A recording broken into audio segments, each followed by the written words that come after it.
मैं डॉक्टर संतोष कुमार उपाध्याय अभिनव भारत एकेडमी में आपके समक्ष पुनः उपस्थित हूँ। अंतर्राष्ट्रीय राजनीति में के समकालीन राजनीतिक मुद्दे के प्रश्न पत्र को आगे बढ़ाते हुए अंतर्राष्ट्रीय राजनीतिक व्यवस्था पर द्वितांत व्यवहार के प्रभाव का वीडियो लेकर के आपके समक्ष उपस्थित हुआ हूँ।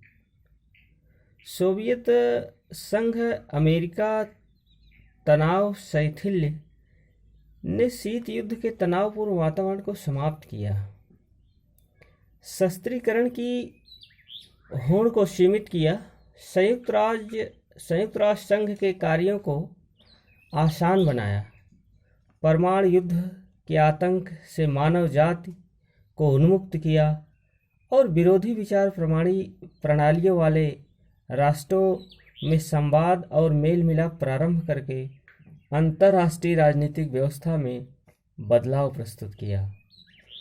सोवियत संघ अमेरिका द्वितांत व्यवहार का अंतर्राष्ट्रीय राजनीतिक व्यवस्था पर क्या प्रभाव पड़ा, इसकी चर्चा के लिए हम उपस्थित हुए हैं। तो सोवियत संघ जो ये प्रभाव है, पहला प्रभाव पड़ा महाशक्तियों के मध्य सहयोग और मैत्रीपूर्ण संबंधों का विकास हुआ। द्वितीय विश्व युद्ध के बाद विश्व राजनीति में गुटी विभाजन स्पष्ट रूप से दिखाई देता था।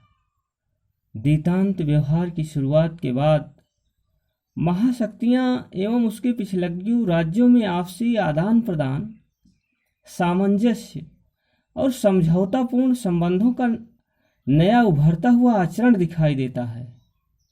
कभी निक्सन मॉस्को जाते हैं तो कभी ब्रेजनेव वाशिंगटन, कभी ग्रोमिको अमेरिका की यात्रा करते हैं तो कभी किसिंजर सोवियत संघ की। ऐसा लगता था कि अमेरिका और सोवियत संघ के अलग अलग गुट हैं और यह गुट एक दूसरे के विरोधी और दुश्मन हैं। यूरोपीय, पश्चिमी एशिया, दक्षिण पूर्वी एशिया तथा दुनिया के अन्य भागों में ये महाशक्तियां टकराहट की स्थिति में अब नहीं लगती थी। दूसरा प्रभाव यह हुआ कि यूरोपीय महाद्वीप अब विभाजित नहीं लगता। 1945 के बाद ऐसा लगता था कि यूरोपीय महाद्वीप दो भागों, पश्चिमी यूरोप और पूर्वी यूरोप में विभाजित सा हो गया था।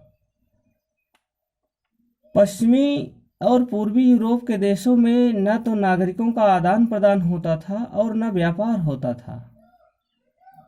जर्मनी और बर्लिन की समस्याओं ने यूरोप का कठोरतापूर्वक विभाजन कर दिया था। द्वितांत संबंधों की शुरुआत के बाद पूर्वी और पश्चिमी यूरोप के देशों में व्यापार की वृद्धि हुई, सांस्कृतिक आदान प्रदान का विस्तार हुआ और ऐसा लगा कि अब यूरोपीय देशों में एकजुटता की वृद्धि हो रही है। तीसरा प्रभाव यह पड़ा कि तीसरे महायुद्ध के भय की मुक्ति हुई कि अब तीसरा विश्व युद्ध कभी पुनः इस अंतर्राष्ट्रीय जगत में न दिखाई दे। इसका जो भय सता रहा था दुनिया के सामने, इसके भय से मुक्ति 1950-60 के दशक में सोवियत संघ और रूस शस्त्र प्रतिस्पर्धा को देखते हुए ऐसा लगता था कि दुनिया का तृतीय विश्व युद्ध का खतरा मंडरा रहा है।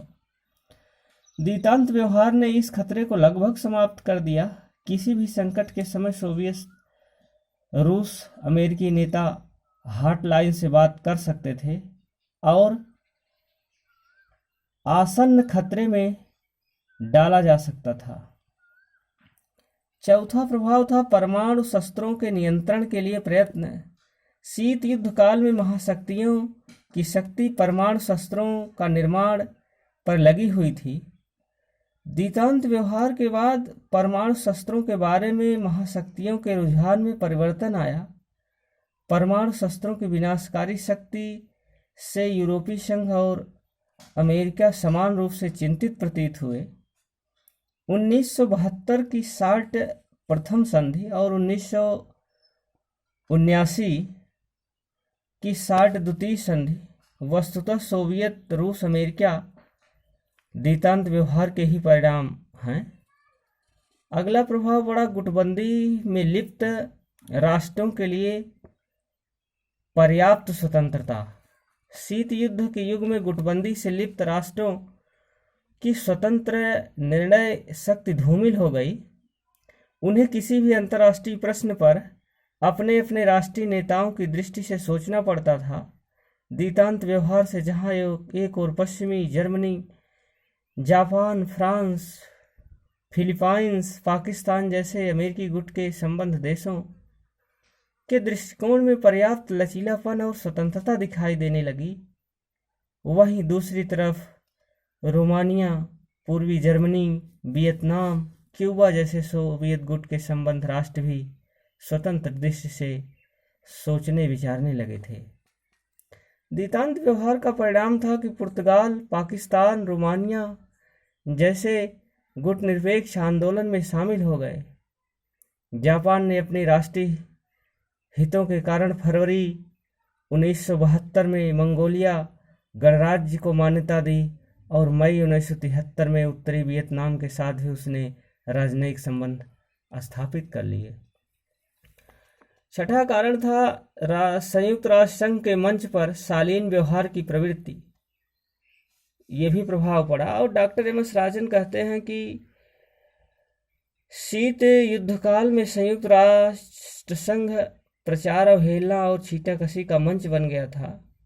महाशक्तियों में द्वितांत आचरण की शुरुआत के बाद एक बार पुनः संयुक्त राष्ट्र संघ शालीन और गरिमामय अंतर्राष्ट्रीय मंच के रूप में उभरने लगा। अब महाशक्तियां संयुक्त राष्ट्र की कार्रवाई में अड़ंगा नहीं डालती। इसकी विभिन्न एजेंसियों की कार्रवाई में सहजता और शालीनता देखने को मिलने लगी। वीटो का भी अब बार बार प्रयोग नहीं किया गया और गुटी आधार पर किसी नए राष्ट्र के प्रवेश को भी टाला नहीं गया।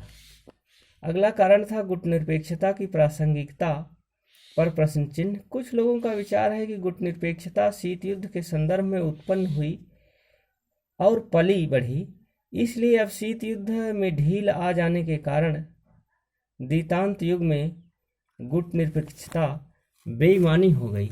और अगला प्रभाव पड़ा द्वितांत यथास्थितिवाद की समर्थक धारणा थी। द्वितांत धारणा अंतर्राष्ट्रीय राजनीतिक व्यवस्था के अस्थायित्व और उसके बने रहने पर बल देता था। सोवियत संघ अमेरिका का हित इसी में था कि उन्होंने वर्तमान यथास्थिति स्टेटस को बरकरार रखने के लिए आपसी समझौता कर लिया। इस धारणा में अस्थायित्व और व्यवस्था संरक्षण की परिस्थितियों पर अत्यधिक ध्यान दिया गया। इसका अनेक लोगों ने यह अर्थ लगाया कि द्वितांत यथास्थिति का रक्षक रूढ़िवादी और सामाजिक व अन्य प्रकार के पर्यावरणीय परिवर्तनों के प्रति उदासीन रहा।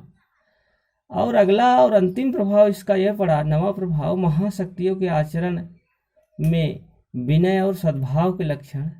अमेरिकी और सोवियत गुट के राष्ट्र एक दूसरे के प्रति सभ्य राष्ट्रों की भांति व्यवहार करने लगे, पारस्परिक सद्व्यवहार का पालन करने लगे और उनके आचरण में विनय के लक्षण दृष्टिगोचर होने लगे।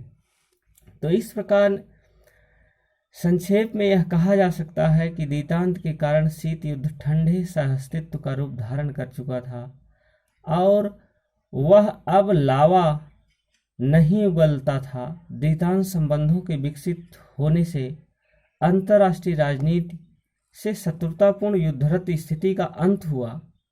रचनात्मक पुनर्निर्माण और सहयोग के नवीन युग का सूत्रपात हुआ। द्वितांत की उभरती हुई प्रवृत्तियों के कारण विश्व युद्ध के संभाव्य कारणों का अंत होने लगा और महाशक्तियों के नागरिक शांतिपूर्ण जीवन व्यतीत करने के लिए आशान्वित हुए। निशस्त्रीकरण के क्षेत्र में सहयोग की वृद्धि हुई। सैनिक भिड़ंत और आणविक युद्ध के खतरे कम होने लगे। इस तरीके से द्वितांत के इस वीडियो के साथ यहीं पर इस चैप्टर को समाप्त करते हैं। धन्यवाद।